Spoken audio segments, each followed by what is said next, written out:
Hello, Namaskar. Welcome you to the SAAR analysis. I am Chaman Nayak and here's my take. What does you say about a country when it is changing its prime minister becomes more frequent than solving its own problem? Well, Britain is now preparing for its seventh prime minister in just 10 years. Well, each one is coming with a promise of stability and leaving behind a deeper sense of uncertainty.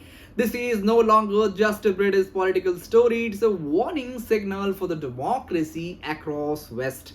Now, here's what evidence speaks about, and the evident reality is this: while the Britain political system is becoming increasingly unable to convert the public anger into durable government. Well, the Brexit, the fracture the country, the cost of living squeeze the household, and the public services from the healthcare to housing have struggled under pressure.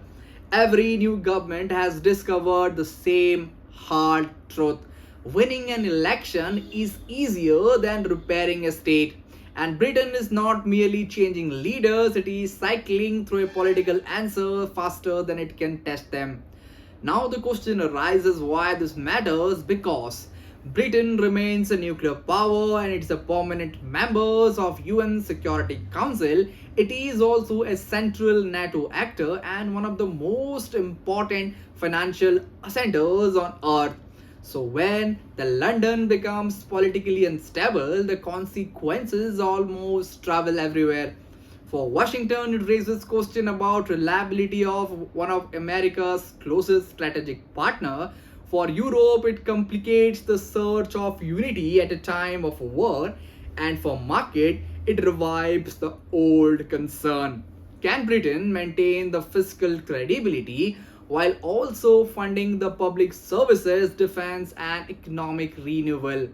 For democracies everywhere, Britain offers a larger relation because the political center is not collapsing because voters have suddenly become irrational. It is collapsing because many voters believe that the center has managed decline but not reverse it. And this vacuum is where populism grows. Well, let's look at the bigger picture because the next Britain Prime Minister will not inherit more than Downing Street. They will inherit a country divided by geography, wealth, age, immigration, and identity. And a country that has spent 10 years debating who is to blame, but far less than agreeing on what must be rebuilt. And that is the danger point because when government is changing rapidly, but everyday life does not improve, democracy begins to look less like a system of renewal and more like a revolving a door. Now here's my take: the Britain does not change the leadership crisis alone, it has the delivery crisis. The next prime minister may not restore the order inside Britain, but unless Britain restores the confidence outside in wages, in public services, in housing, in national purpose, the next resignation may not be an exception, and it simply may be the next chapter. So here's the question: can Britain still produce a government strong enough to govern, or has the political instability becoming new normal?